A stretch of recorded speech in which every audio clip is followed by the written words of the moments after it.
Bonjour, nous sommes dans le Bourbonnais, devant cette impressionnante forteresse médiévale. Et Julien, tu vas nous expliquer un peu plus sur cette maison. Là, on voit un peu la transition entre la forteresse médiévale qui petit à petit, au fur et à mesure des siècles, se transforme en château de plaisance.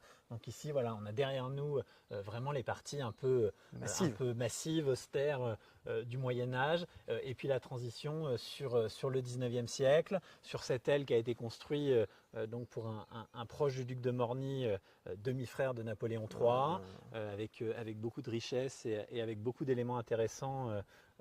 Et puis ici, là c'est vraiment le symbole de la transition entre le château forteresse et le château de Plaisance, puisqu'ici on a une grande terrasse qui est aménagée au XVIIIe siècle et qui, voilà, aujourd'hui, le paysage n'est plus un paysage où on voit venir les ennemis, mais on est face à un paysage dont on profite.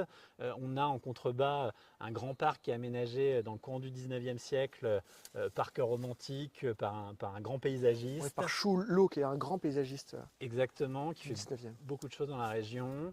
Et voilà, on est cette vieille forteresse austère au 19e siècle. Elle devient un Une peu villégiature ouverte avec une très belle vue. une villégiature et en même temps un endroit où tous les grands personnages qui fréquentent l'Allier viennent passer un moment.